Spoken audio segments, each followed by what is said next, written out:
कभी आपने किसी बूढ़े किसान के हाथ देखे हैं? सूरज में झुलसे, मिट्टी में सने, पर जब वो किसी पौधे को छूते हैं तो लगता है जैसे भगवान ने धरती को अपनी उंगलियों से सहला दिया हो। आज की कहानी ऐसे ही एक किसान की है जो वक्त से नहीं, जमीन से लड़ रहा है, जिसके लिए खेत सिर्फ खेत नहीं, उसकी सांसें हैं। अगर आप ये कहानी सुन रहे हैं तो बताइए, आप इस वक्त कहाँ हैं और रात के कितने बजे हैं? क्योंकि आज की यह कहानी हर उस इंसान के लिए है जिसने कभी किसी आखिरी उम्मीद पर भरोसा किया हो। अब आंखें बंद कीजिए और चलिए साथ चलते हैं पथरियां गांव की ओर, जहां एक किसान अपनी खेत की आखिरी फसल बो रहा है। सूरज ढल चुका है, आसमान पर हल्की धूल तैर रही है। पथरियां गांव के किनारे एक बूढ़ा आदमी मिट्टी को अपनी उंगलियों में मल रहा है। नाम है हरिनाथ यादव। चेहरा झुर्रियों से भरा, पर आंखों में अब भी वही भरोसा है जो बचपन में था कि धरती अगर सो भी जाए तो वो फिर जागेगी। उसके सामने वही खेत फैला है जो कभी सुनहरी फसल से चमकता था। अब बस सूखी दरारें हैं और कुछ अधूरे बीज जो 3 साल से बरसात का इंतजार कर रहे हैं। हरिनाथ धीरे से मिट्टी को सूंघता है और कहता है, अभी जान बाकी है इसमें, बस थोड़ा पानी चाहिए, थोड़ा सब्र। उसकी पत्नी आंगन से आवाज लगाती है, इतनी देर हो गई, कुछ खा तो लो। वो मुस्कुराकर जवाब देता है, पहले खेत खा ले भूख, फिर मैं खा लूंगा। उसी समय दूर से मोटरसाइकिल की आवाज आती है। उसका बेटा सुमित शहर से लौटा है। झोले में कुछ कागज, कुछ प्लान और बहुत सी थकान। वो सीधे खेत तक आता है। बाबा, अब छोड़िए ये सब, जमीन बेच देते हैं, बैंक का कर्ज भी चुक जाएगा और हम शहर में दुकान खोल लेंगे। हरिनाथ मिट्टी में हाथ डालते हुए कहता है, सुमित, जमीन बाप की नहीं होती बेटा, हम तो बस उसके रखवाले हैं। जब तू इस मिट्टी को छोड़ देगा तो अपनी जड़ भी भूल जाएगा। सुमित थक कर चुप हो जाता है। उसे लगता है पिता पुरानी बातों में उलझे हैं, पर वो यह नहीं देख पाता कि उस सूखी मिट्टी में बूढ़ा आदमी अपने जीवन का आखिरी विश्वास बो रहा है। रात गहराने लगती है। हरिनाथ मिट्टी के ढेले पर हाथ रखकर आसमान की ओर देखता है। आंखें बंद करके बुदबुदाता है, हे भगवान, एक आखिरी बार, बस एक बार इसे हरा कर दो। पास ही कहीं मेंढक की आवाज आती है, जैसे धरती ने उसकी प्रार्थना सुन ली हो, और हरिनाथ मुस्कुरा देता है, धीरे, शांति से, जैसे कोई जानता हो कि अभी कहानी खत्म नहीं हुई है। अगली सुबह खेत पर ओस की हल्की नमी थी। हरिनाथ सुबह सुबह हल उठाकर खेत में उतर गया। सूरज अब भी पूरा निकला भी नहीं था, पर उसकी छाया मिट्टी पर लंबी लकीर खींच रही थी। पसीने से सना, पर चेहरे पर सुकून था, जैसे किसी पुराने दोस्त से मिलने जा रहा हो। सुमित ने खिड़की से देखा और सिर झटका। वो सोच में पड़ गया। इस उम्र में भी वही मेहनत, वही जिद, आखिर क्यों? थोड़ी देर बाद वह खेत की ओर गया। बाबा मिट्टी पलट रहे थे।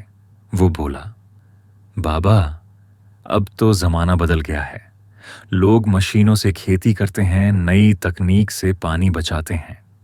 हरिनाथ हल रोककर उसकी ओर देखता है।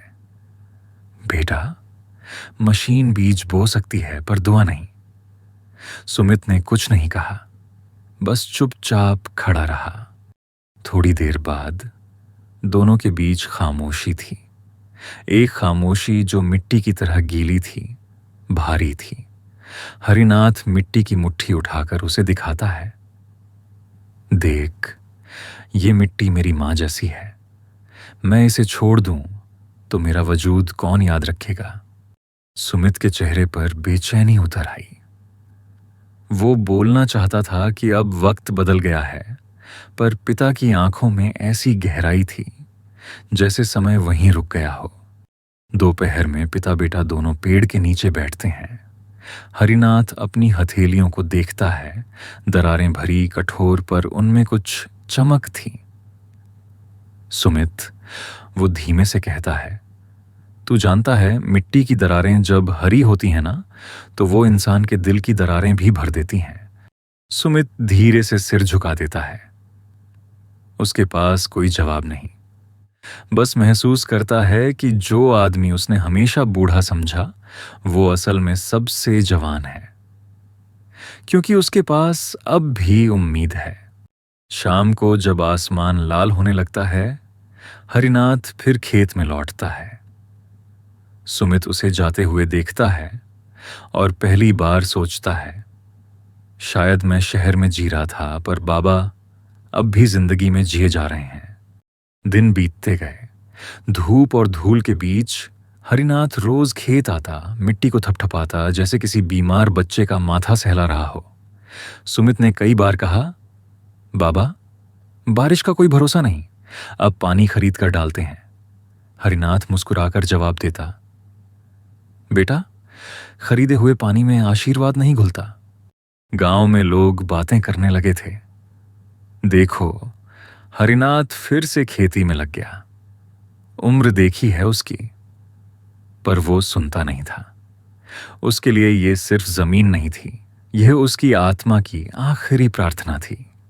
एक सुबह खेत पर हल्की ठंडी हवा चली। हरिनाथ ने मिट्टी पर उगती हरियाली की पहली झलक देखी। छोटे छोटे अंकुर, जैसे बच्चे की मुस्कान। उसने हाथ जोड़कर आसमान की ओर देखा। धन्य हो, धरती अब भी जिंदा है।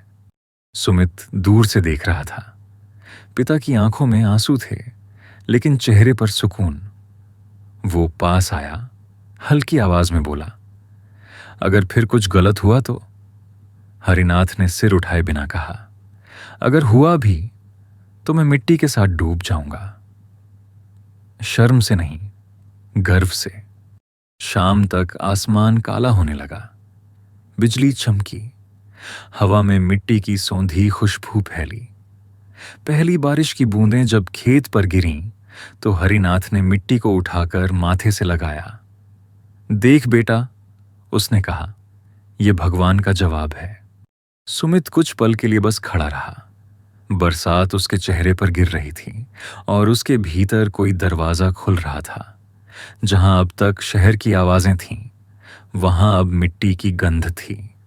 रात को जब दोनों घर लौटे, हरिनाथ ने कहा, अब मुझे यकीन है ये आखिरी नहीं, सबसे प्यारी फसल होगी। सुमित मुस्कुराया, पर चुपचाप सोचता रहा, क्या पिता सच में धरती से बात कर सकते हैं, या धरती ही उन्हें जवाब देती है? और बाहर बारिश तब तक बरसती रही जब तक आंगन की मिट्टी पूरी तरह भीग न गई, बिल्कुल हरिनाथ के दिल की तरह। बरसात शुरू हुई तो लगा इस बार भगवान ने सुना है। खेतों में हरियाली लहराने लगी। पौधों के पत्ते झिलमिलाने लगे, जैसे जमीन पर सूरज उतर आया हो। हरिनाथ हर सुबह खेत जाता, पौधों को छूकर मुस्कुराता। देख सुमित, कहता था ना, मिट्टी कभी धोखा नहीं देती। सुमित अब पहले जैसा नहीं रहा। वो पिता के साथ खेत जाता, मिट्टी पलटता, बीज छांटता और पहली बार समझता, खेती सिर्फ मेहनत नहीं, संबंध है। पिता का हर कदम उसे धीरे धीरे अपनेपन की तरफ खींच रहा था। लेकिन आसमान का मन स्थिर नहीं था। बादल घने होने लगे। हवा में नमी के साथ डर भी था। 3 दिन लगातार बारिश हुई। नदी का पानी बढ़ गया, खेत के किनारे तक आने लगा। गांव वाले कहने लगे, अब तो सब डूब जाएगा। सुमित दौड़कर आया, बाबा, घर चलिए, खेत छोड़ दीजिए।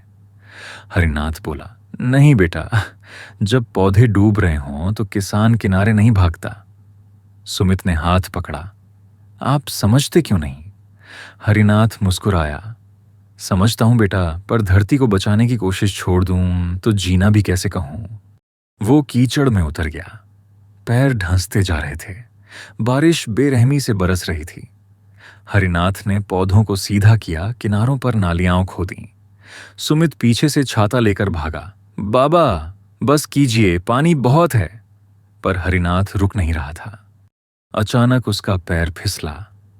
वो गिरा। फिर भी उठने की कोशिश की। सुमित दौड़ा, उसे थामा। पिता के हाथ में अब भी एक छोटा पौधा था। टूटा नहीं था, बस झुक गया था।